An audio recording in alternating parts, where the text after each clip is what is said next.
ദൈവത്തിന്റെ ദാസനെ ഇൻട്രൊഡ്യൂസ് ചെയ്യുവാനായിട്ട് താല്പര്യപ്പെടുന്നു. നിങ്ങൾക്ക് മിക്കവർക്കും അദ്ദേഹത്തെ സുപരിചിതമാണ്. ദൈവത്തിന്റെ കരുണയാൽ കഴിഞ്ഞ 48 വർഷക്കാലം ബഥേൽ ബൈബിൾ സ്കൂളിലെ തന്റെ അഭ്യാസത്തിൽ നിന്നും പുറത്തു വന്ന അനേക വിശുദ്ധന്മാരുണ്ട്. ആദ്യത്തെ തന്റെ ജീവിതത്തിന്റെ 5 വർഷക്കാലം ശുശ്രൂഷകനായതിനു ശേഷം ബൈബിൾ സ്കൂൾ ടീച്ചറായിട്ട് ബഥേൽ 23 വർഷവും അതിനുശേഷം മലയാളം ഡിസ്ട്രിക്ട് കൗൺസിലിന്റെ സൂപ്രണ്ടന്റ് ആയിട്ട് 18 വർഷങ്ങളും കർത്താവിനെ സേവിപ്പാൻ ഇടയായി തീർന്നു. കൂടാതെ ഇന്ത്യ മൊത്തമായിട്ടുള്ള ജനറൽ കൗൺസിലിന്റെ ജനറൽ സെക്രട്ടറിയായി 22 വർഷങ്ങൾ സുദീർഘമായി കർത്താവിനെയും ജനത്തെയും സേവിച്ചു. കൂടാതെ അതിനിടയിൽ അദ്ദേഹം വടക്കേ ഇന്ത്യയിൽ ഹോം മിഷനെ വളരെ കേന്ദ്രീകരിച്ചുകൊണ്ട് അനേക ചർച്ചകൾക്ക് ഇന്ത്യക്ക് വേണ്ടി സ്ഥാപിക്കുവാനുള്ള പ്രത്യേക സംവിധാനം ഒരുക്കുന്ന അദ്ദേഹത്തെ ദൈവം ഒരുക്കി. 100 വർഷം കഴിഞ്ഞപ്പോൾ അസംബ്ലീസ് ഓഫ് സമൂഹത്തിന് വേണ്ടി ഒരു ബൃഹത്തായ കോൺഫറൻസ് നടത്തി. കേരളത്തിലെ മുഖ്യമന്ത്രിയും അതിലെ പങ്കാളിയാക്കി ദൈവം ഒരു സംഘടന നിലയിൽ കാര്യങ്ങൾ ചെയ്യുവാൻ ദൈവം അദ്ദേഹത്തെ ഉപയോഗിച്ചു. ഇന്ന് രാത്രി വചന പ്രഘോഷണത്തിനായി അദ്ദേഹത്തെ ഞാൻ ആദരപൂർവ്വം സ്വാഗതം ചെയ്യുന്നു. കർത്താവിന് മഹത്വം. പ്രിയപ്പെട്ട ജോർജ് സ്റ്റീഫൻ സെന്റ് പാസ്റ്റർ, അദ്ദേഹത്തിന്റെ കുടുംബം, മറ്റനേക ദൈവദാസന്മാർ ഇന്ന് ഈ ലൈനിൽ ജോയിൻ ചെയ്തിരിക്കുന്നു എന്ന് ഞാൻ മനസ്സിലാക്കുന്നു. അതോടൊപ്പം ലോകത്തിന്റെ വിവിധ ഭാഗങ്ങളിൽ നിന്ന് ഇന്ന് ഈ മീറ്റിങ്ങിൽ സംബന്ധിക്കുന്ന എല്ലാ ദൈവമക്കളെയും സഹോദരന്മാരെയും സഹോദരിമാരെയും ദൈവദാസന്മാരെയും എല്ലാവരെയും ഒരിക്കൽ കൂടെ ഞാൻ വന്ദനം ചെയ്യുന്നു. ഇന്ന് നിങ്ങളോടൊപ്പം ഇങ്ങനെ ഈ പ്രാർത്ഥനാ യോഗത്തിൽ സംബന്ധിക്കാനും അല്പസമയം വചനം പറയാനും ദൈവം എനിക്ക് ഒരുക്കിയ അവസരത്തിനായി സ്തോത്രം. പാസ്റ്റർ സ്റ്റീഫൻസിനെ വളരെ വർഷങ്ങൾ കൊണ്ട് എനിക്ക് പരിചയമുണ്ട്. അദ്ദേഹത്തിന്റെ സഭയിൽ ഞാൻ പോയി ശുശ്രൂഷിച്ചിട്ടുണ്ട്. ആ കുടുംബത്തെ ഓർത്തും നിങ്ങളെ എല്ലാവരെയും ഓർത്തും ദൈവത്തെ സ്തുതിക്കുന്നു. ഈ കൊറോണ കാലത്ത് പ്രത്യേകമായി പ്രാർത്ഥിക്കാനായി നിങ്ങൾ സമയം വേർതിരിച്ചിരിക്കുന്നു. അനേക സഭകളും ഇതുപോലെ എല്ലാ ദിവസവും പ്രാർത്ഥനയ്ക്കായി സമയം വേർതിരിച്ചിട്ടുണ്ട്. അങ്ങനെ അണയ്ക്കുന്ന മധ്യസ്ഥ പ്രാർത്ഥനകൾ വളരെ പ്രധാനപ്പെട്ടതാണ്. നിങ്ങളുടെ ഈ ഉദ്യമത്തെയും ശുശ്രൂഷയെയും ഞാൻ പ്രത്യേകം ഓർത്ത് സ്തോത്രം ചെയ്യുന്നു. എനിക്കിന്ന് നിങ്ങളോട് പറയാനായി ആത്മാവിന്റെ നിയോഗമുണ്ടായ ഒരു ദൈവവചന സത്യത്തിലേക്ക് നിങ്ങളുടെ ശ്രദ്ധ ഞാൻ ക്ഷണിക്കുക. നമ്മുടെ ഈ ആത്മീയ ജീവിതം വാസ്തവത്തിൽ ഒരു യുദ്ധമാണ്. പിശാചിനോടുള്ളൊരു യുദ്ധമാണ്. തിന്മയോടുള്ള ഒരു യുദ്ധമാണ്. ആ യുദ്ധം ചെയ്ത് ജയമെടുക്കേണ്ടത് നമ്മുടെ കടമയാണ്. ഈ യുദ്ധം വാസ്തവത്തിൽ ദൈവത്തിന്റെ യുദ്ധമാണ്. ദൈവത്തിന് വേണ്ടിയുള്ളൊരു യുദ്ധമാണ്. ദൈവരാജ്യത്തിന്റെ യുദ്ധമാണ്. അതിന് ജയത്തിന്റെ പ്രധാന ഘടകം നമ്മളല്ല. നമ്മൾ ഇതിൽ യുദ്ധം ചെയ്യുന്നു എന്ന് പറഞ്ഞാലും ഇത് ദൈവത്തിന്റെ യുദ്ധമായതുകൊണ്ട് ജയത്തിന്റെ എല്ലാ ഘടകങ്ങളും പ്രധാനമായും ദൈവത്തിന്റെ പക്കലാണ്. ദൈവം സൈന്യവീരനായ ദൈവമാണ്. ദൈവം പരമാധികാരിയായ ദൈവമാണ്. അവിടുന്ന് എല്ലായ്പ്പോഴും ജയിക്കും. പിശാച് അവിടുത്തെ കാൽക്കീഴിലുള്ള ആളാണ്. അവിടുത്തെ സൃഷ്ടിയാണ്. ആ ദൂതന്റെ ആദ്യം ദൂതനായിരുന്നല്ലോ. നികളവും അഹങ്കാരവും നിമിത്തം ദൈവം തന്നെ ദൈവസന്നിധിയിൽ നിന്ന് പുറത്താക്കിയതാണ്. ദൈവം അതിന്റെ മേലുള്ള ആളാണ്. എന്നാലും ലോകത്തെ മുഴുവൻ ചതിച്ച് വഞ്ചിച്ച് മനുഷ്യരെ കീഴടക്കി ലോകം ഭരിക്കുന്ന ഒരു ഭരണകർത്താവായിട്ടാണ് വേദപുസ്തകം പിശാചിനെ ചിത്രീകരിക്കുന്നത്.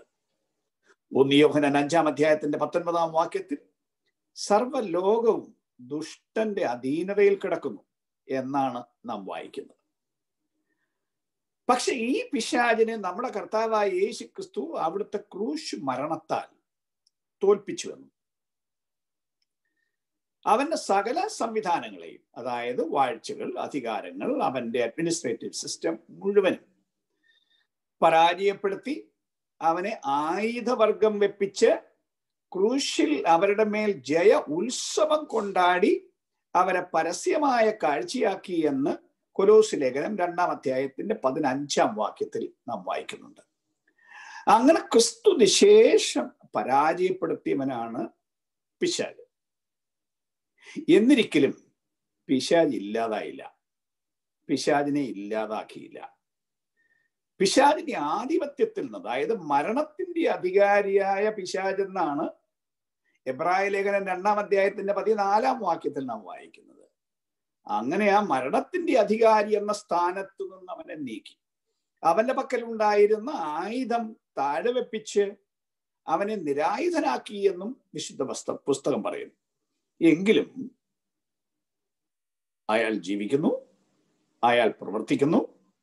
വിവിധ മണ്ഡലങ്ങളിൽ ഈ ആളിന്റെ പ്രവർത്തനമുണ്ടെന്നും വേദപുസ്തകം പറയുന്നു. ആകാശമണ്ഡലത്തിൽ അയാൾക്കൊരു സേനയുണ്ട്, ഭൂമിയിൽ എവിടെയും അതിൻ്റെ ഏജന്റന്മാരുണ്ട്, പാതാളത്തിൽ അയാളുടെ ആസ്ഥാനമുണ്ട്. അങ്ങനെ നാം വായിക്കുന്ന കഴിയുമെങ്കിൽ വൃതന്മാരെയും തെറ്റിക്കേണ്ടതിന്, വീഴിക്കേണ്ടതിന്. അങ്ങനെയാണ് മത്തായി 24-ാം അധ്യായത്തിൽ നമ്മൾ വായിക്കുന്നത്. ഭൂമിയിൽ എല്ലായിടവും ഇയാൾ ദൈവജനത്തിന്റെ ശത്രുവായി പ്രവർത്തിക്കുന്നുവെന്ന് 1 പത്രോസ് 5-ാം അധ്യായത്തിന്റെ 8-ഉം 9-ഉം വാക്യങ്ങളിൽ നാം വായിക്കുന്നു. അയാളെ ജയിക്കേണ്ടതും ആധിപത്യം എടുക്കേണ്ടതും അതാത് വിശ്വാസികളുടെ ഉത്തരവാദിത്വമാണ്. അതേസമയം മധ്യസ്ഥം അണച്ച് പ്രാർത്ഥിക്കുന്നവർ മറ്റു വ്യക്തികൾക്ക് വേണ്ടിയും ദേശത്തിന് വേണ്ടിയും ഈ കാര്യത്തിൽ ജയമെടുക്കണമെന്നും സ്വാതന്ത്ര്യം കൊടുക്കണമെന്നും വിശുദ്ധ വചനം നമ്മെ പഠിപ്പിക്കുന്നു. അതിനുള്ള ശക്തി ദൈവത്തിൻ്റെതാണ്. നിയോഗം തരുന്ന ദൈവമാണ്, പരിശുദ്ധാത്മാവാണ് ഇതിനു വേണ്ട എല്ലാ ശക്തിയും നമ്മുടെ മേൽ പകരുന്നത്. നമ്മുടെ കായിക ബലം കൊണ്ടോ, നമ്മുടെ ബുദ്ധിയുടെ കഴിവ് കൊണ്ടോ, നമ്മുടെ വിദ്യാഭ്യാസത്തിന്റെ മെച്ചം കൊണ്ടോ, ലോകത്തിന്റെ ഒരു ശക്തി കൊണ്ടോ അല്ല, ദൈവത്തിന്റെ അത്യന്ത ശക്തിയുടെ വ്യാപാരത്താൽ ഈ പിശാചിനെ നമുക്ക് തോൽപ്പിക്കാം, നമുക്ക് പരാജയപ്പെടുത്താം. നമുക്ക് വേണ്ടിയാണ് യേശു ക്രിസ്തു ജയം വരിച്ചതും ജയം ആഘോഷിച്ചതും. അപ്പൊ ആ ജയത്തിന്റെ ആഘോഷത്തിലും അതിൻ്റെ എല്ലാ അനുഭവങ്ങളിലും ദൈവത്തിന്റെ ജനം ജീവിക്കേണ്ടതാണ്. പിശാചിന്റെ പ്രവൃത്തി ലോകത്തിന്റെ എല്ലാ ഭാഗത്തും എല്ലാ തരത്തിലും നടന്നുകൊണ്ടിരിക്കുന്നു, എല്ലാ മണ്ഡലത്തിലും നടന്നുകൊണ്ടിരിക്കുന്നു. അതിൽ ഒരു 2 കാര്യത്തിന്റെ മേൽ ജയം എടുക്കുന്ന കാര്യമാണ് ഇന്ന് ചൂണ്ടിക്കാട്ടാൻ എനിക്ക് നിയോഗമുള്ളത്. വെളിപ്പാട് പുസ്തകം 2-ാം അധ്യായത്തിൽ പറയുന്ന ഒരു 1-2 പ്രയോഗമാണ് ആദ്യം ഞാൻ ചൂണ്ടിക്കാട്ടാൻ വിചാരിക്കുന്നത്. 2-ാം അധ്യായത്തിൽ പെർഗമോസിലെ സഭയോട് ദൂത് പറയുകയാണ്. 12 മുതലുള്ള വാക്യങ്ങളിൽ പെർഗമോസിലെ സഭയുടെ ദൂതൻ എഴുതുക: മൂർച്ചയേറിയ ഇരുവായുത്തല വാൾ ഉള്ളവൻ അരുളി ചെയ്യുന്നത്, നീ എവിടെ പാർക്കുന്നുവെന്നും അത് സാത്താന്റെ സിംഹാസനമുള്ളടമെന്നും ഞാൻ അറിയുന്നു. നോക്കൂ, എവിടെ പാർക്കുന്നതോ സാത്താന്റെ സിംഹാസനമുള്ളടമെന്നും ഞാൻ അറിയുന്നു. പെർഗമോസിലെ സഭ അവിടെ പിശാചിന്റെ ആസ്ഥാന കേന്ദ്രമായിരുന്നു. പിശാച് ലോകത്തിൽ എല്ലായിടത്തും ഉണ്ട്. എല്ലായിടത്തും അയാൾ സർവ്വവ്യാപിയല്ല, അയാൾ സഞ്ചരിക്കുക, അയാളുടെ ഏജന്റുമാരെല്ലായിടത്തും ഉണ്ട്. എന്നാലും അയാൾക്ക് ചില ദേശങ്ങൾ പ്രത്യേകം അയാളുടെ ശക്തി കേന്ദ്രങ്ങളാണ്, ആസ്ഥാനങ്ങളാണ്. ഇന്ത്യ രാജ്യത്തിന്റെ ഭാഷയിൽ അതിനെ ശക്തിപീഠങ്ങൾ എന്ന് പറയും. അങ്ങനെ പല പല ശക്തിപീഠങ്ങൾ, ആസ്ഥാനങ്ങൾ അയാൾ സ്ഥാപിച്ചിട്ടുണ്ട് ലോകത്തിന്റെ പല ഭാഗങ്ങളിൽ. അതുകൊണ്ട് ഈ സ്ഥലം അങ്ങനെ ഒരു പ്രത്യേക ശക്തിപീഠമാണ് എന്ന്. അവിടെ വിശ്വസ്തമായി ജീവിക്കുക എന്നുള്ളത് അത്ര എളുപ്പമുള്ള കാര്യമല്ല, അല്പം ബുദ്ധിമുട്ടാണ്. ലോകത്തിൽ എല്ലായിടത്തും ബുദ്ധിമുട്ടാണ്. പക്ഷെ ഈ ശക്തി കേന്ദ്രങ്ങൾ പ്രത്യേകമായ തരത്തിൽ പൈശാചിക ശക്തി കേന്ദ്രീകരിച്ചിരിക്കുന്ന സ്ഥലമായതുകൊണ്ട് നാം വായിക്കുന്നു, നീ എൻ്റെ നാമം മുറുകെ പിടിച്ചിരിക്കുന്നു, നിങ്ങളുടെ ഇടയിൽ സാത്താൻ പാർക്കുന്നിടത്ത് തന്നെ എന്റെ സാക്ഷിയും വിശ്വസ്തനുമായ അന്തിപ്പാസിനെ കൊന്ന കാലത്ത് പോലും നീ എങ്കിലുള്ള വിശ്വാസം നിഷേധിച്ചിട്ടില്ല. അപ്പൊ അങ്ങനെ വലിയ പ്രശ്നവും പീഡയും ഉപദ്രവവും ഉണ്ടാക്കിയ ഒരു സ്ഥാനമായിരുന്നു ഇത്. അപ്പൊ അവിടെ ചൂണ്ടിക്കാണിക്കുന്ന കാര്യം അതിന് പിശാചിന്റെ ആസ്ഥാന കേന്ദ്രമായിരുന്നു. ഇനിയും അടുത്ത സഭയെക്കുറിച്ച്, തുയഥൈരയിലെ സഭയെക്കുറിച്ച് പറയുന്ന ഒരു കാര്യം, അതിന്റെ 24-ാമത്തെ വാക്യം. എന്നാൽ ഈ ഉപദേശം കൈക്കൊള്ളാതെയും അവർ പറയും പോലെ സാത്താന്റെ ആഴങ്ങൾ അറിഞ്ഞിട്ടില്ലാതെയും തുയഥൈയിലെ ശേഷം പേരോട് വേറൊരു ഭാരം ഞാൻ നിങ്ങളുടെ മേൽ ചുമത്തുന്നില്ല. അപ്പൊ അവിടെ സാത്താന്റെ ആഴങ്ങളിലേക്ക് കുറെ ആളുകളെ കൊണ്ടുപോയി കഴിഞ്ഞിരിക്കുകയാണ്. പക്ഷെ ആഴങ്ങളിലേക്ക് പോയിട്ടില്ലാത്ത ഒരു ശേഷിപ്പ് അവിടെയുണ്ട്, പെർഗമോസിലുമുണ്ട്, ഈ സഭയിലുമുണ്ട്, ലോകത്തിന്റെ എല്ലാ കോണിലും. പാപത്തിനും അശുദ്ധിക്കും തിന്മയ്ക്കും അടിമപ്പെടാതെ അതിൻ്റെ മേൽ ജയമെടുക്കുന്ന ഒരു ശേഷിപ്പ് എന്ന് പറഞ്ഞാൽ ഒത്തിരി ആളുകൾ കാണില്ല. ആ വാക്കിനെ ഒത്തിരി ഇപ്പൊ ഞാൻ വിശദീകരിക്കുന്നില്ല. അങ്ങനെ ഒരു ശേഷിപ്പുണ്ട്. അപ്പൊ നോക്കൂ, ഇവിടെ സാത്താൻ തൻ്റെ ആഴങ്ങളിലേക്ക് ആളുകളെ കൊണ്ടുപോകുന്ന ഒരു സ്ഥിതി ആ സഭയിൽ ഉണ്ട്. അപ്പൊ ക്രിസ്തുയേശു അന്ന് നിലവിലിരുന്ന അപ്പോസ്തലന്മാരുടെ അക്കാലത്ത്, ആ കാലത്തിന്റെ ഒടുവിലേക്ക്, ഏതാണ്ട് 1-ാം നൂറ്റാണ്ടിന്റെ ഒടുവിലുള്ള ഏഷ്യ മൈനറിലെ അല്ലെങ്കിൽ ആസിയയിലെ 7 സഭകളിൽ ഓരോന്നിലും ചെന്ന് സഭകളെ പരിശോധിച്ച് അവരോട് ദൂത് പറയുന്നതാണ് വെളിപ്പാട് പുസ്തകം 2-3 അധ്യായം. അതിലെ 2 സഭകളുടെ കാര്യമാണ് ഞാൻ എടുത്തു പറഞ്ഞത്. അപ്പൊ പിശാചിന്റെ ആസ്ഥാനം, പിശാച് അതിന്റെ ആഴത്തിലേക്ക്, അതിന്റെ സംവിധാനത്തിന്റെ ആഴത്തിലേക്ക് ആളുകളെ കൊണ്ടുപോകുന്ന കാര്യങ്ങൾ, ഇങ്ങനെയെല്ലാം പ്രവർത്തിച്ച് സഭയെയും ഇത് ബാധിക്കുന്നു. ആ മണ്ഡലത്തിൽ ഒരു കൂട്ടം ദൈവജനമാണ് ഈ കാര്യങ്ങളുടെ മേൽ ജയമെടുക്കേണ്ടത്, യുദ്ധം ചെയ്ത് ജയമെടുക്കേണ്ടത്. അതുകൊണ്ട് ഈ 2 സഭകളെ സംബന്ധിച്ചുള്ള ആ യുദ്ധമണ്ഡലം ഒന്ന് ചൂണ്ടിക്കാട്ടാൻ ഞാൻ ആഗ്രഹിക്കുകയാണ്. എന്താണ് ഇവിടെ ഈ പെർഗമോസിലെ സഭയിൽ സാത്താന്റെ ആസ്ഥാനമുള്ളിടത്ത് അയാളുടെ വലിയ സ്വാധീനം കൊണ്ട് ചെയ്യുന്ന ഒരു കാര്യം? കുറെ ദ്രോഹങ്ങളും ഉപദ്രവങ്ങളും ഉണ്ട്, എങ്കിലും അത് മാത്രമല്ല. താഴോട്ട് വായിക്കുമ്പോ അവിടുത്തെ പ്രശ്നം അതിന്റെ 14-ാം വാക്യം. എങ്കിലും നിന്നെക്കുറിച്ച് കുറഞ്ഞൊരു കുറ്റം പറവാനുണ്ട്. ഇസ്രായേൽ മക്കൾ വിഗ്രഹാർപ്പിതം തിന്നേണ്ടതിനും ദുർനടപ്പാചരിക്കേണ്ടതിനും അവരുടെ മുമ്പിൽ ഇടർച്ച വെപ്പാൻ ബാലാക്കിന് ഉപദേശിച്ചു കൊടുത്ത ബിലയാമിന്റെ ഉപദേശം പിടിച്ചിരിക്കുന്നവർ അവിടെ നിനക്കുണ്ട്. നോക്കൂ, ബിലയാമിന്റെ ഉപദേശം പിടിച്ചിരിക്കുന്നവർ അവിടെ നിനക്കുണ്ട്. യൂദയുടെ ലേഖനം, അതിന്റെ ആദ്യ ഭാഗത്ത് യൂദ ലേഖനം എഴുതുവാൻ വേണ്ടി ആഗ്രഹിച്ചു, തയ്യാറായി. യൂദ പറയുന്നത് പൊതുവിലുള്ള രക്ഷയെ സംബന്ധിച്ച് ലേഖനം എഴുതാൻ പരിശ്രമിച്ച് അതിനുള്ള കാര്യങ്ങളെല്ലാം തയ്യാറാക്കി വന്നപ്പോ യൂദയ്ക്കുണ്ടായ ദൈവനിയോഗം ഇപ്പൊ അതല്ല എഴുതേണ്ടത്. അതിന്റെ 3-ാം വാക്യത്തിൽ നാം വായിക്കുന്നത്, പ്രതിരെ നമുക്ക് പൊതുവിലുള്ള രക്ഷയെക്കുറിച്ച് നിങ്ങൾക്ക് എഴുതുവാൻ സകല പ്രയത്നവും ചെയ്യുകയിൽ വിശുദ്ധന്മാർക്ക് ഒരിക്കലായിട്ട് ഭരമേൽപ്പിച്ചിരിക്കുന്ന വിശ്വാസത്തിന് വേണ്ടി പോരാടേണ്ടതിന് പ്രബോധിപ്പിച്ചെഴുതുവാൻ ആവശ്യം എന്നെനിക്ക് തോന്നി.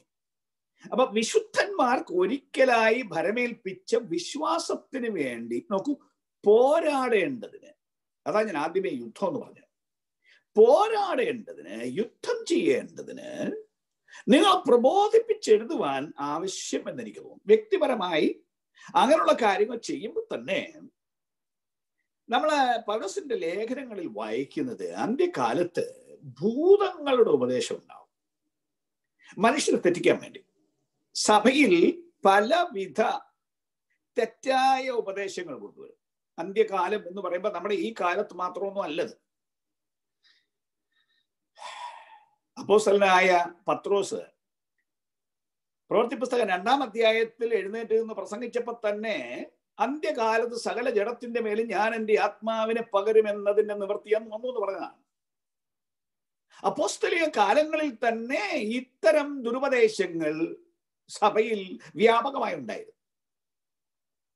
പത്രോസിന്റെ കാലത്ത്, പൗലോസ് അപ്പോസ്തലന്റെ കാലത്ത്, 1-ാം നൂറ്റാണ്ടിന്റെ അവസാനമായപ്പോഴത്തേക്ക് എല്ലാ ഘട്ടങ്ങളിലും അങ്ങനെയുള്ള തെറ്റായ ഉപദേശങ്ങൾ, മനുഷ്യർ നേരെ ചൊവ്വെ ദൈവത്തെ സേവിക്കാൻ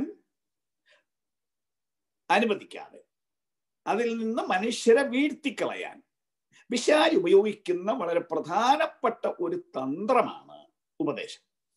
ഉപദേശം എന്ന് പറയുമ്പോൾ നമ്മുടെ കർത്താവായ യേശു ക്രിസ്തു, അതായത് സഭയുടെ നാഥനായ കർത്താവായ യേശു, ദൈവജനം അനുഷ്ഠിക്കേണ്ട ദൈവസഭയ്ക്കുള്ള ഉപദേശങ്ങൾ വളരെ വ്യക്തമായി അവിടുത്തെ പ്രസംഗത്തിലൂടെ, ഉപദേശത്തിലൂടെ ആളുകളെ പഠിപ്പിച്ചു.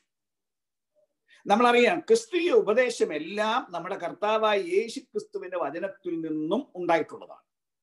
യേശുവാണ് അവ പഠിപ്പിച്ചത്. അപ്പോസ്തലന്മാർ അതിനെ വിശദീകരിച്ചു തന്നു. എന്നാൽ എല്ലാ ഉപദേശങ്ങളും കർത്താവാണ് പഠിപ്പിച്ചത്. അങ്ങനെ കർത്താവ് പറഞ്ഞു തുടങ്ങി പഠിപ്പിച്ച ആ ഉപദേശം ആദ്യത്തെ അപ്പോസ്തലന്മാർ, ആ 12 അന്നത്തെ ലോകത്തിൽ പഠിപ്പിച്ചു. അതിൽ യൂദ അയാളുടെ വഴിക്ക് പോയി. എന്നാൽ ദൈവം പ്രത്യേകം തെരഞ്ഞെടുത്ത ജാതികളുടെ അപ്പോസ്തലനായ പൗലോസിലൂടെ ലോകത്തിൽ ദൈവസഭയ്ക്ക് വേണ്ട സന്ദേശങ്ങൾ ദൈവം നൽകി. അവരുടെ പ്രസംഗങ്ങൾ ഉപദേശങ്ങളായിരുന്നു, ടീച്ചിങ്സ്. യേശു പഠിപ്പിക്കുകയായിരുന്നു, കേവലം പ്രസംഗങ്ങളായിരുന്നില്ല. കർത്താവായ യേശു പറഞ്ഞത്, ഞാൻ നിങ്ങളോട് കൽപ്പിച്ചതൊക്കെയും പ്രമാണിപ്പാൻ തക്കവണ്ണം ഉപദേശിച്ചുകൊണ്ട് സകല ജാതികളെയും ശിഷ്യരാക്കിക്കൊള്ളുക എന്നാണ്. അപ്പോസ്തലന്മാരുടെ ഉപദേശങ്ങളും കേവലം പ്രസംഗങ്ങളും അവരുടെ അഭിപ്രായങ്ങളുമായിരുന്നില്ല. പൗലോസ് അപ്പോസ്തലൻ തെളിച്ചു പറയുന്നു, തെസ്സലോനിക്ക ലേഖനത്തിൽ പറയുന്നു, ഞങ്ങളുടെ വചനം സാക്ഷാലാകുന്നത് പോലെ ദൈവ വചനമായി നിങ്ങൾ കൈക്കൊണ്ടു. അപ്പൊ ദൈവത്തിന്റെ വചനമായിരുന്നു, അങ്ങനെ തന്നെ അവർ കൈക്കൊണ്ടു. എന്ന് മാത്രമല്ല, ഗലാത്യ ലേഖനം 1-ാം അധ്യായത്തിന്റെ 8-ാം വാക്യത്തിൽ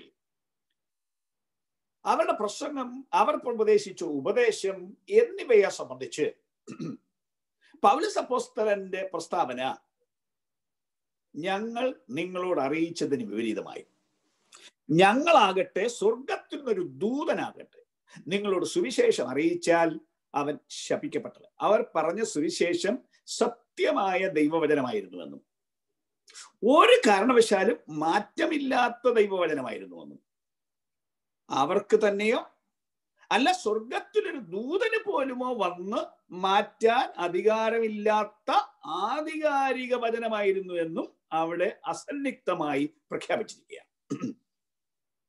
പത്രോസ് അപ്പോസ്തലൻ പോലും പൗലോസ് അപ്പോസ്തലന്റെ ലേഖനങ്ങളെ സംബന്ധിച്ച് പത്രോസിന്റെ 2-ാം ലേഖനം 3-ാം അധ്യായത്തിൽ പറയുന്ന ഒരു പ്രയോഗം, നമ്മുടെ സഹോദരനായ പൗലോസ് എഴുതിയ ചില കാര്യങ്ങൾ ഗ്രഹിക്കാൻ പ്രയാസമുള്ളതുണ്ട്. അത് അസ്ഥിരന്മാരായ മനുഷ്യർ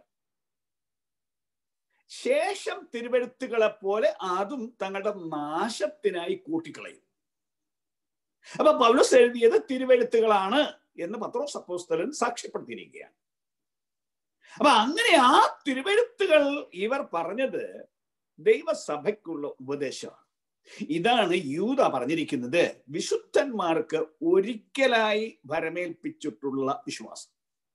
ഇടയ്ക്കിടയ്ക്ക് കൂട്ടിച്ചേർക്കേണ്ടതല്ല, കൂട്ടിച്ചേർക്കാൻ പാടില്ലാത്ത ആദിമ അപ്പോസ്തലന്മാർ പ്രസംഗിച്ച അതേ സത്യസുവിശേഷം പെന്തിക്കോസ്ത് നാൾ മുതൽ അവർ പറഞ്ഞു തുടങ്ങിയ ആ ഉപദേശം, അതായത് പ്രവൃത്തി പുസ്തകം 2-ാം അധ്യായത്തിൽ അന്ന് ഓടിക്കൂടിയ ജനത്തോട് ഞങ്ങൾ എന്ത് ചെയ്യണം എന്ന് ജനം ചോദിച്ചു. അത്യപൂർവമായ കാഴ്ചകൾ കണ്ടപ്പോൾ അവർ ചോദിച്ചു, ഞങ്ങൾ എന്ത് ചെയ്യണം? പ്രവൃത്തി പുസ്തകം 2-ാം അധ്യായത്തിൽ 37-ാം വാക്യത്തിൽ അവർ പറയുന്നതാണ്, ഇത് കേട്ടിട്ട് അവർ ഹൃദയത്തിൽ കുത്തുകൊണ്ട് പത്രോസിനോടും ശേഷ അപ്പോസ്തലന്മാരോടും, സഹോദരന്മാരായ പുരുഷന്മാരെ, ഞങ്ങൾ എന്ത് ചെയ്യേണ്ടുവെന്ന് ചോദിച്ചു.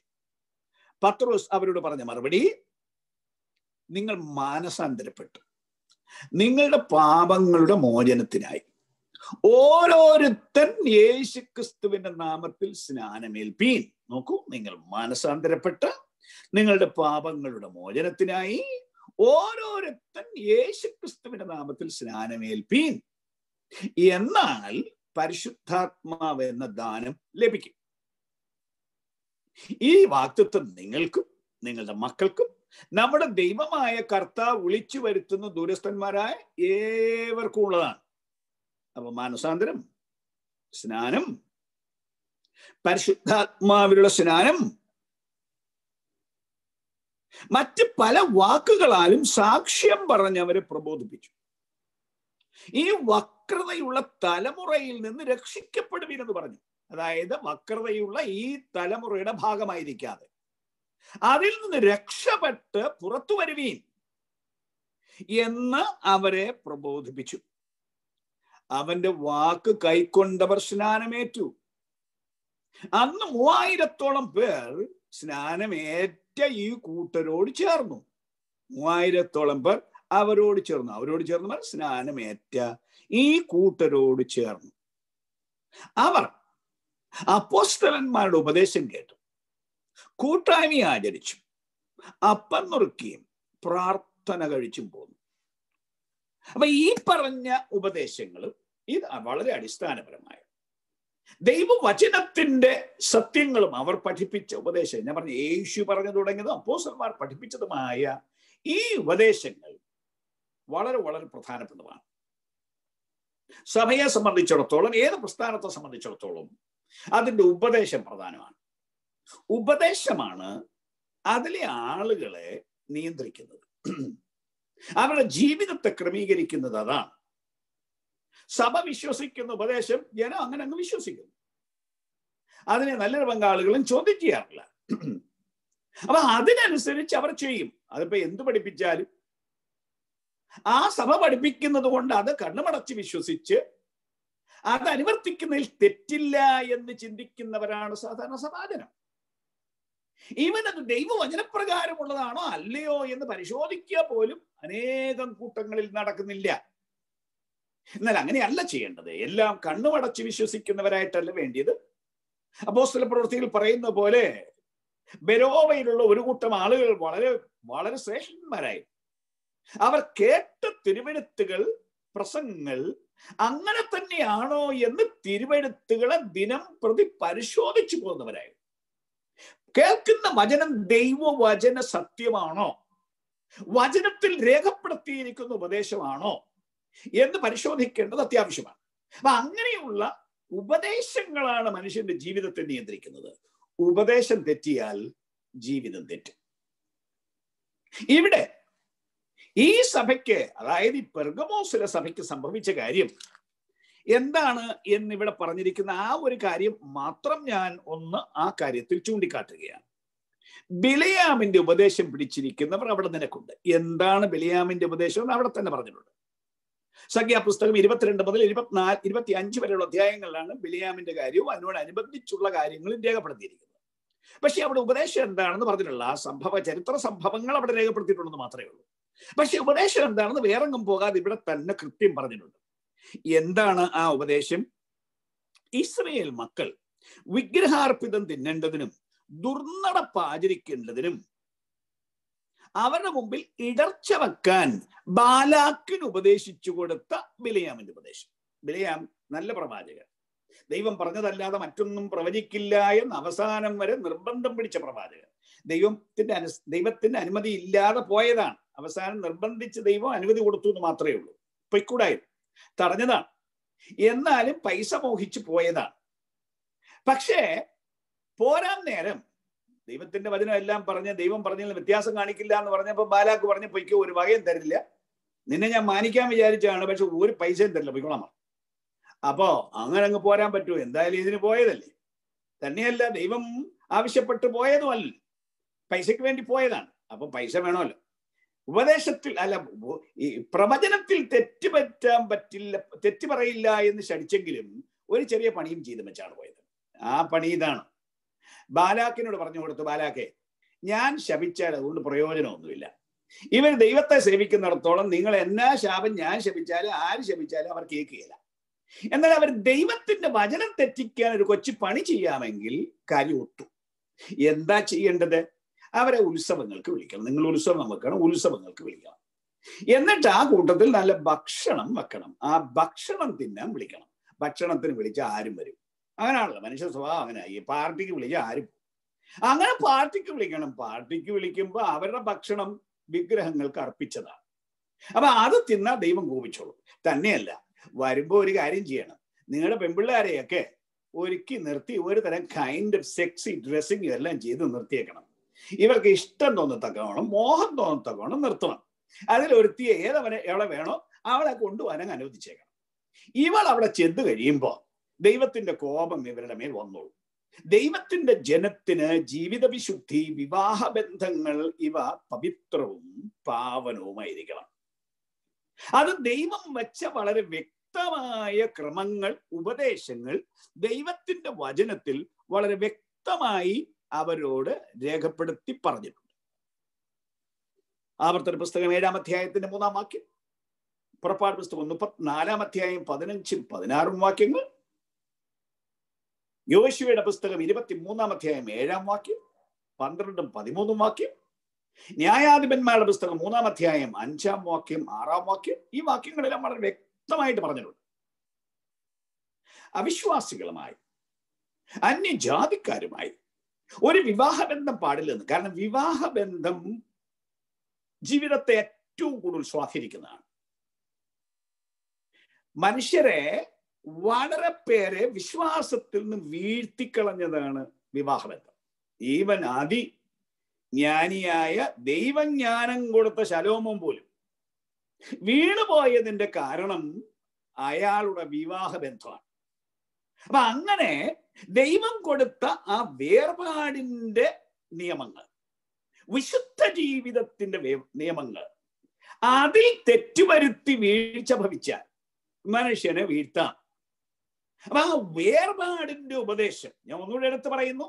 വിവാഹ ജീവിതത്തിന്റെ വിശുദ്ധമായ മണ്ഡലത്തിൽ നിൽക്കാതെ, ദൈവഭക്തി ആളുകൾ നോക്കാതെ, ഭൂമിയിലെ ബാക്കി കാര്യങ്ങൾ നോക്കി, പൈസ നോക്കി, സ്ഥാനം നോക്കി, അല്ല കുറെ പേർ മോഹങ്ങളും പ്രേമങ്ങളും നോക്കി, ലൈംഗികമായ ജീവിതത്തിന് വേണ്ടി, കുത്തഴിഞ്ഞ ജീവിതത്തിന് വേണ്ടി വിവാഹം എന്ന ഒരു സംവിധാനം, അതൊന്നല്ലല്ലോ. ഇങ്ങനെ മാറി മാറി വരുന്ന ഇന്നത്തെ ലോകത്തിലും വളരെ പ്രധാനപ്പെട്ടതായി പിശാച് ഉപയോഗിക്കുന്ന ഒരു ചരക്കാണ്, ഒരു ആയുധമാണ്. ഈ ഉപദേശങ്ങൾ തന്നെ ദൈവസഭയിൽ ശരിക്കും പഠിപ്പിക്കുന്നതിന് പകരം അത് പറയാൻ സമ്മതിക്കാതെ ഒരു ലൂസ് ഉപദേശങ്ങളിൽ വലിയ തീഷ്ണതയില്ലാതെ, കൃത്യതയില്ലാതെ. കാരണം അത് പറഞ്ഞാൽ ആളുകൾക്ക് ഇഷ്ടപ്പെടില്ല. ചിലപ്പോൾ സഭയിലെ പ്രമുഖർ തന്നെ ചിലപ്പോൾ പിണങ്ങിന്നിരിക്കാം. അവരുടെ വീട്ടിലും ഇങ്ങനെയുള്ള പ്രശ്നങ്ങളൊക്കെ ഉണ്ടായിരിക്കാം. അപ്പൊ അങ്ങനെ വരുമ്പോ ഇത് പറയാൻ പറ്റാത്ത ഒരു സാഹചര്യം പലയിടത്തും ഉണ്ടായിരിക്കുന്നു പോലും. അത് നിമിത്തം ജീവിതത്തിൽ വേർപാടില്ലാതെ, ദൈവസഭയ്ക്ക് വേർപാടില്ലാതെ, ദൈവത്തിന്റെ കോപം ജനത്തിന്റെ മേൽ വരത്തക്കവണ്ണം. അവിടെ വാളുകൊണ്ടാണ് ദൈവം വന്നിരിക്കുന്നത്. യേശു ആ സഭയിൽ വന്നു വാളുകൊണ്ടാണ്. എന്റെ വായിലെ വാളുകൊണ്ട് നിന്നോട് പോരാടുമെന്നാണ് ദൈവം പറഞ്ഞത്. ദൈവത്തിന്റെ വാക്കിനപ്പുറം പറയാൻ ഒരു ഉപദേശകനും അധികാരമില്ല, ഒരു പാസ്റ്റർക്കും അധികാരമില്ല, ഒരു പട്ടക്കാരനും അധികാരമില്ല, ഒരു മേൽപ്പട്ടക്കാരനും അധികാരമില്ല. ദൈവത്തിന്റെ ജനം എങ്ങനെ ജീവിക്കണമെന്ന് പറയാനുള്ള പരമാധികാരം കർത്താവായ യേശു ക്രിസ്തുവിനാണ്. അവിടുത്തെ വിശുദ്ധ ഉപദേശപ്രകാരം ജനം ജീവിക്കേണ്ടതാണ്. ജീവിതത്തിൽ തന്നെ പല ആളുകളും, ചില ആളുകള് ഈ സത്യം മാനസാന്തരപ്പെടണമെന്നും സ്നാനപ്പെടണമെന്നും ദൈവത്തെ സേവിക്കണമെന്നും ആത്മാവിനെ പ്രാപിക്കണമെന്നും ഒക്കെ സത്യങ്ങൾ അറിഞ്ഞിട്ട് അനുസരിച്ച കുറെ പേരുണ്ട്.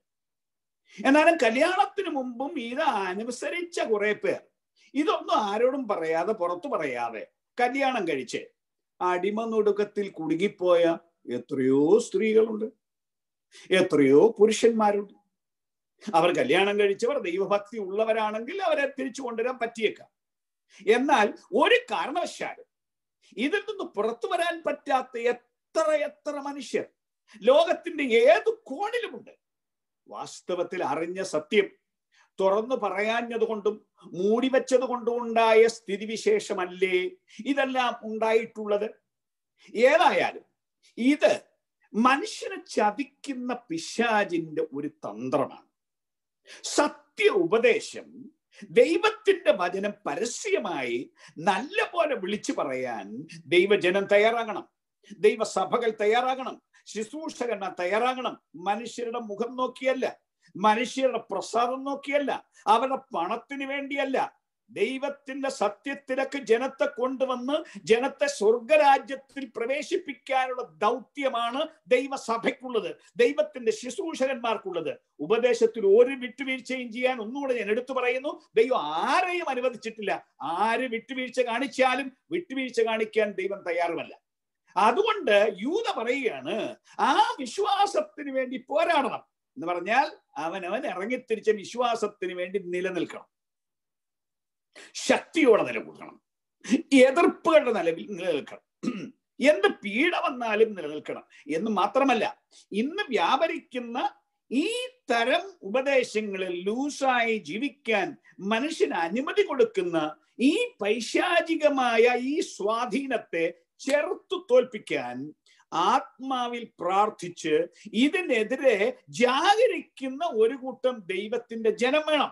സഭയിൽ ഇത്ര കാര്യങ്ങൾ കടന്നുകൂടി ജനത്തെ വഷളാക്കി മലിനമാക്കുന്ന ഈ സമ്പ്രദായം ദൈവത്തിന്റെ സഭയിൽ നിർത്തലാകുവാൻ, ദൈവത്തിന്റെ ശക്തിയും സത്യ ഉപദേശവും ദൈവസഭയിൽ ശക്തിയോടെ നിലകൊള്ളുവാൻ ജാഗരിച്ച് പ്രാർത്ഥിക്കുന്ന ഒരു കൂട്ടം ജനം വേണം. ആ പ്രാർത്ഥന ഒരു വലിയ യുദ്ധമാണ്. ഈ ചരക്കുകളെ ഒഴിവാക്കുന്ന യുദ്ധമാണ്, പിശാചിന്റെ സ്വാധീനങ്ങളെ ഇല്ലാതാക്കുന്ന യുദ്ധമാണ്, പിശാചിന്റെ പ്രവൃത്തികളെ പിടിച്ചുകെട്ടുന്ന യുദ്ധമാണ്.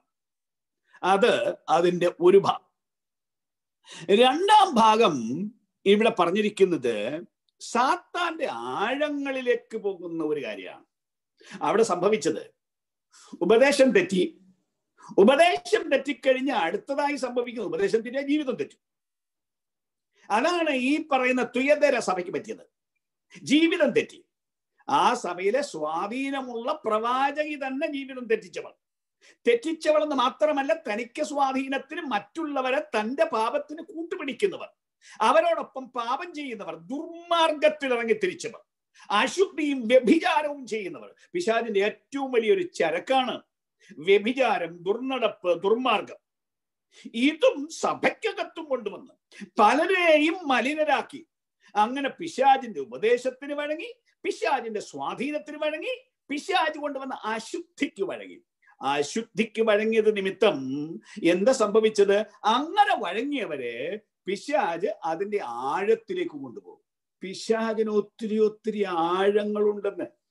ദൈവത്തിന് ആഴങ്ങളുള്ളതുപോലെ പിശാചിന് അതിന്റെ ആഴങ്ങളുണ്ട്. അതിന്റെ ആഴത്തിന്റെ ഒരു പ്രക്രിയയാണ് ഇന്നത്തെ ലൈംഗിക അരാജകത്വം, കുത്തഴിഞ്ഞ ജീവിതം. അതതിന്റെ ഒരു ഭാഗമാണ്.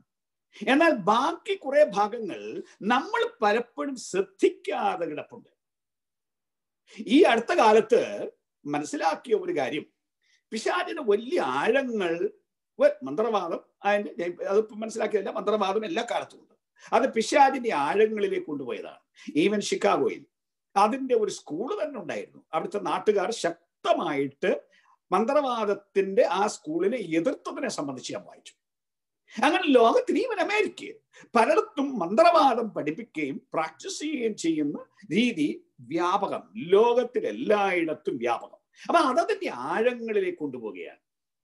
ഈ അടുത്ത കാലത്ത് അനേകം ചെറുപ്പക്കാരെ സ്വാധീനിക്കുന്ന അതിന്റെ കുറെ ആഴങ്ങളുണ്ട്. ദുർഭൂതങ്ങളെ അവർ സേവിക്കുന്നു. പ്രസിദ്ധി കിട്ടാൻ വേണ്ടി, ഭാഗ്യം കിട്ടാൻ വേണ്ടി, ശക്തി കിട്ടാൻ വേണ്ടി, ഫെയിം, ഫോർച്യൂൺ ആൻഡ് പവർ. ഈ മൂന്ന് കാര്യത്തിന് ഭൂതാത്മാക്കളെ വിളിച്ച് അവരുമായി കോൺട്രാക്ട് ചെയ്ത് എഗ്രിമെന്റ് ഉണ്ടാക്കി, എഗ്രിമെന്റ് എഴുതി സൈൻ ചെയ്ത് അതിന്റെ ഫീസ് അടച്ച് എഗ്രിമെന്റിൽ പ്രവേശിക്കും. അപ്പൊ അവരെ വലിയ പ്രസിദ്ധരാക്കും പോലും. അതിലൊരു പ്രധാന ഘടകമാണ് ഇവിടുത്തെ സംഗീതമെന്ന്. സംഗീതത്തിലൂടെ ലോകത്തിലെ ഏറ്റവും കൂടിയ ട്യൂണുകൾ പൈശാചികന്റേതാണ് എന്നാണ് ഞാൻ വായിച്ചത്. അപ്പൊ അങ്ങനെയുള്ള ട്യൂണുകളിലൂടെ സദാസമയം ആ പാട്ട് കേട്ട് സ്വാധീനിക്കപ്പെട്ട ഈ ആളുകളിൽ കുറെ പേർ ചെന്നുപെടുന്നത് പിശാചിന്റെ ആഴത്തിലേക്കാണ്. അവരെ കൊണ്ടുപോയി ഇതിനു വേണ്ടി കൊണ്ടെത്തിക്കും. എന്നിട്ട് അവരെ കൊണ്ട് കോൺട്രാക്ട് സൈൻ ചെയ്യിക്കും. ആ കോൺട്രാക്ട് വായിച്ചാൽ അതിശയം തോന്നും. ആ കോൺട്രാക്റ്റിൽ എഴുതുന്നത് ഇങ്ങനെയാണ്: ഈ കോൺട്രാക്ട് കഴിഞ്ഞാൽ നിത്യമായ ദണ്ഡനത്തിന് ഞാൻ എന്നെ തന്നെ ഏൽപ്പിച്ചു തരുന്നു. നിത്യദണ്ഡനത്തിന്. ഇതാണ് കോൺട്രാക്റ്റിലെ വാചകം. അതവരുടെ രക്തം കൊണ്ട് ഒപ്പിടണം. രക്തം കൊണ്ട് ഒപ്പിട്ടില്ലെങ്കിൽ ചുമന്ന മഷി കൊണ്ട് ഒപ്പിടണം. സോൾ സെല്ലിംഗ് എന്ന് പറയും ഇതിനെ. പൈശാചികന്റെ ആഴമായ കാര്യം ഈ രാജ്യത്ത് വ്യാപകമായി നടക്കുന്ന കാര്യമാണ് ഞാൻ ഈ പറയുന്നത്. അനേകം ചെറുപ്പക്കാർ ഇതിന്റെ പുറകിലാണ്. എന്താണ് സംഭവിക്കുന്നതെന്ന് അറിയാമോ? ഇവരിൽ പലരെയും 27 വയസ്സാകുമ്പോഴത്തേക്ക് ആത്മഹത്യ ചെയ്യാൻ ഈ ഭൂതം നിർബന്ധിക്കും, ആവശ്യപ്പെടും. അങ്ങനെ എത്രയോ പ്രസിദ്ധന്മാർ 27 വയസ്സോടെ ആത്മഹത്യ ചെയ്തു. ഇതെല്ലാം പൈശാചികന്റെ ആഴങ്ങളാണ്. പല രാജ്യത്തും വ്യാപകമായി വന്ന ഇതുപോലെ മറ്റൊരാഴമായിരുന്നു ബ്ലൂ വെയിൽ ഗെയിം എന്ന് പറയുന്ന ചെറുപ്പക്കാരെ സ്വാധീനിച്ച ഒരു കാര്യം. 27 ക്ലബ് എന്നും പറഞ്ഞൊരെണ്ണമുണ്ട്, 17 ക്ലബ് എന്നും പറഞ്ഞൊരെണ്ണമുണ്ട്. ഇതെല്ലാം മനുഷ്യരെ പിശാചിന്റെ ആഴത്തിലേക്ക് കൊണ്ടുപോകുന്ന കാര്യങ്ങളാണ്. ദൈവസഭ വളരെ വാച്ച് ചെയ്യണം. നമ്മുടെ ചെറുപ്പക്കാർ ഇങ്ങനെയുള്ള സംഗീതം കേൾക്കുവാൻ പോകുന്നതിനെതിരെ ദൈവത്തിന്റെ സത്യം ജനത്തെ ബോധ്യപ്പെടുത്തണം. ലോകത്തിലേക്ക് ഇറങ്ങി, മയക്കുമരുന്നിലേക്ക് ഇറങ്ങി, തകർച്ചകളിലേക്ക് ഇറങ്ങിപ്പോകാൻ നമ്മുടെ ഇടയിലും ധാരാളം സ്വാധീനങ്ങളുള്ളൊരു കാലം. അങ്ങനെ ജീവിക്കുന്ന ഒരു ലോകം, അങ്ങനെയുള്ള സ്കൂൾ സെറ്റപ്പ്, അങ്ങനെയുള്ള കൂട്ടുകാരുടെ സെറ്റപ്പ്, ഇതിന്റെ നടുവിൽ മുദ്രയിട്ട് നിങ്ങളുടെ മക്കളെ സൂക്ഷിക്കുവാൻ, പ്രാർത്ഥിച്ച് മുദ്രയിട്ട് സൂക്ഷിക്കുവാൻ, ഈ പ്രവൃത്തികളെ തകർത്ത് കളയുന്ന ഒരാത്മമണ്ഡലം ദൈവത്തിന്റെ സഭയ്ക്കില്ലെങ്കിൽ അനേകർ തന്റെ ആഴത്തിൽ പോയി കരകയറാൻ മേലാതെ വണ്ണം തകർന്നു പോകും. അതുകൊണ്ട് ഇന്ന് രാത്രി നിങ്ങളോട് എനിക്ക് ആത്മാവിനാൽ വിളിച്ചു പറയാൻ സന്ദേശം തന്നിരിക്കുന്നത്, ഇതിനെതിരെ ദൈവത്തിന്റെ ജനം ആത്മാവിൽ പൊരുതണം, ആത്മാവിൽ യുദ്ധം ചെയ്യണം. പിശാചിന് ഈ പ്രവൃത്തികളെ നാം നമ്മുടെ ഇടയിൽ നിന്ന് അഴിച്ചു കളയണം, നമ്മുടെ കുടുംബങ്ങളിൽ നിന്ന് അഴിച്ചു കളയണം. നമ്മുടെ സഭകളിൽ ഇത് പ്രവേശിക്കാൻ സമ്മതിക്കാതെ ഇതിന്റെ തകർച്ചകളെ നീക്കുന്ന ഒരു ശുശ്രൂഷ, ശക്തിയുടെ ശുശ്രൂഷ, അഭിഷേകത്തിന്റെ ശുശ്രൂഷ. ഇത് ബുദ്ധിമണ്ഡലത്തിന്റെ ശുശ്രൂഷയല്ല, ഇത് കേവലം പ്രസംഗത്തിന്റെ ശുശ്രൂഷയല്ല. അതിന്റെ കോട്ടയെ ഇടിക്കാൻ അധികാരമുള്ള ഒരു ജനം, ശുശ്രൂഷകന്മാർ, വിശ്വാസികൾ, മധ്യസ്ഥ പ്രാർത്ഥനക്കാർ ആത്മാധികാരത്തോടെ എഴുന്നേറ്റ് ഇതിനെതിരെ പൊരുതുവാൻ ഇന്ന് ആത്മാവിനാൽ ഞാൻ നിങ്ങളെ പ്രബോധിപ്പിക്കുകയാണ്. നാം പൊരുതിയാൽ മാറിപ്പോ പിശാചി എന്ന് അധികാരമുള്ളവൻ പറഞ്ഞാൽ അത് മാറും. പാമ്പുകളെയും തേളുകളെയും ശത്രുവിന്റെ സകല ബലത്തെയും ചവിട്ടാൻ ഞാൻ നിങ്ങൾക്ക് അധികാരം തരുന്നു എന്ന് പറഞ്ഞ കർത്താവിന്റെ വചനം സത്യമാണ്, ഇന്നും സത്യമാണ്. ഭൂതങ്ങളെ പുറത്താക്കാൻ നമ്മെ അധികാരപ്പെടുത്തിയിരിക്കുന്നു എന്ന് നമ്മൾ തിരിച്ചറിയണം. കേവലം പ്രസംഗിക്കാനല്ല, ഭൂതങ്ങളെ പുറത്താക്കാൻ. അന്നത്തെ ശുശ്രൂഷ ഇന്നും നടക്കണം. ലോകവ്യാപകമായി ജനം ഈ ഭൂതാത്മശക്തികളുടെയും അതിന്റെ സ്വാധീനങ്ങളുടെയും പുറകെ പോയിരിക്കുന്നിടത്ത് അവരെ പിടിച്ചെടുക്കാൻ ആത്മശക്തിയുടെ അനുഭവം പ്രാപിച്ച് അതിനുവേണ്ടി നമ്മെ തന്നെ ഏൽപ്പിച്ചു കൊടുക്കണമെന്നും എല്ലാ സഭകളിലും ഇതിനുള്ള ശുശ്രൂഷകൾ നടക്കണമെന്നും ദൈവത്തിന്റെ വചനം നിങ്ങളെ ഞാൻ ഓർപ്പിക്കുകയാണ്. അതുകൊണ്ട് നമുക്ക് ജയമെടുക്കണം. നമ്മുടെ മക്കൾക്ക് ജയം വേണം, നമ്മുടെ സഭയ്ക്ക് ജയം വേണം, നമ്മുടെ കുടുംബങ്ങൾക്ക് ജയം വേണം. അതിന്റെ പിശാചിന്റെ എല്ലാ ചരക്കുകളെയും വാരിക്കളഞ്ഞ് ശുദ്ധി ചെയ്യുന്ന ഒരാത്മമണ്ഡലം നമ്മുടെ ഇടയിൽ ഉണ്ടാകുമാറാകട്ടെ. അതിന് നമ്മെ തന്നെ ഏൽപ്പിച്ചു കൊടുക്കാം. കർത്താവായ യേശു ക്രിസ്തുവിന്റെ കൃപ നിമിത്തം ദൈവം ഇതിന് നമ്മെ ബലപ്പെടുത്തും. അതിനായി നമ്മെ തന്നെ സമർപ്പിക്കാം. ആമേൻ.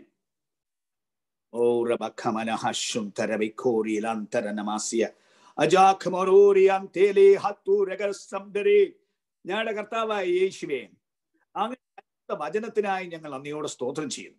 അങ്ങയുടെ ശക്തിക്കായി ഞങ്ങൾ അങ്ങ് സ്തുതിക്കുന്നു. അവിടുത്തെ പരിശുദ്ധ ഉപദേശങ്ങൾക്കായി ഞങ്ങൾ അങ്ങയെ സ്തുതിക്കുന്നു.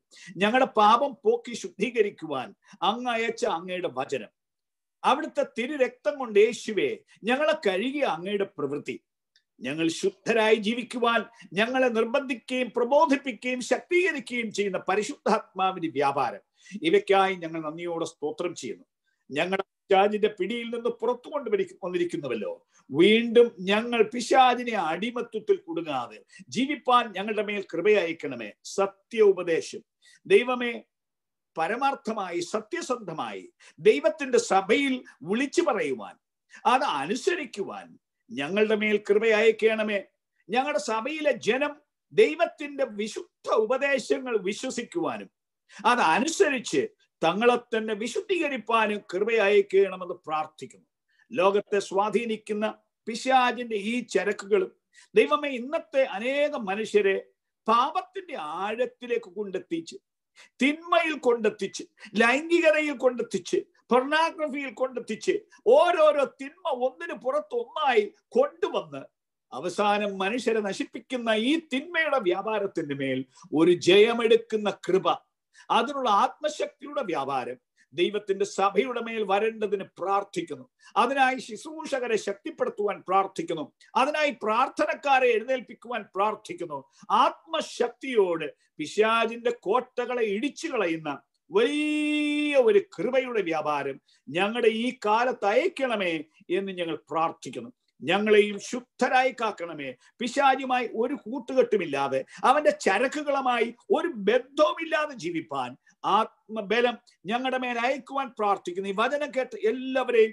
വിശുദ്ധീകരിക്കണമേ. ആര് കുടുക്കിൽ കിടക്കുന്നവർ ഇന്ന് ഈ വചനം കേൾക്കുന്നുവോ, യേശുക്രിസ്തുവിൻ നാമത്തിൽ അവർക്ക് സ്വാതന്ത്ര്യം ഉണ്ടാകേണ്ടതിന് ഞങ്ങൾ സ്തോത്രം ചെയ്യുന്നു. അവർക്ക് വേണ്ടി ഞങ്ങൾ പ്രാർത്ഥിക്കുന്നു. അവരുടെ മേലുള്ള പിശാചിന്റെ കെട്ടുകൾ അഴിഞ്ഞു പോകേണ്ടതിനും ആത്മസ്വാതന്ത്ര്യം അവർക്ക് ഉണ്ടാകേണ്ടതിനും യേശുക്രിസ്തുവിൻ നാമത്തിൽ പ്രാർത്ഥിക്കുന്നു. ഞങ്ങളുടെ കുടുംബങ്ങളിൽ കുഞ്ഞുങ്ങൾ, യൗവനക്കാർ ഇതിനാൽ ബാധിക്കപ്പെട്ടവരുടെ മേൽ വിടുതലുണ്ടാകേണ്ടതിന് ക്രിസ്തുയേശുവിൻ നാമത്തിൽ ഞങ്ങൾ സ്തോത്രം ചെയ്യുന്നു. ഈ പ്രാർത്ഥന കൂട്ടത്തിനായി സ്തോത്രം. ഇതിന് ചുമതല വഹിക്കുന്നവർക്കായി സ്തോത്രം. പാസ്റ്റർ സ്റ്റീവൻസനായി പ്രാർത്ഥിക്കുന്നു. ഇതിനോടുള്ള ഓരോരുത്തരെയും ദൈവത്തിന്റെ കരങ്ങളിൽ ഏൽപ്പിച്ച് പ്രാർത്ഥിക്കുന്നു. എല്ലാവരെയും അനുഗ്രഹിക്കണമേ. ഇന്ന് ഞങ്ങൾ കേട്ട് വചനപ്രകാരം ജീവിപ്പാൻ ഞങ്ങളുടെ മേൽ കൃപയയക്കണമേ. കർത്താവായ യേശുക്രിസ്തുവിൻ നാമത്തിൽ പ്രാർത്ഥിക്കുന്നു. ദയയോടെ കേൾക്കുമാറാകണമേ. ആമേൻ. പിതാവും പുത്രനും പരിശുദ്ധാത്മാവുമായ ത്രിയേക ദൈവത്തിന്റെ അനുഗ്രഹവും കൃപയും സമാധാനവും നാം എല്ലാവരോടും, ഈ വചനം കേട്ട എല്ലാവരോടും കൂടെ ഇപ്പോഴും എപ്പോഴും ഉണ്ടായിരിക്കുമാറാകട്ടെ. ആമേൻ. ആമേൻ. ദൈവം നിങ്ങളെ അനുഗ്രഹിക്കട്ടെ. Thank you.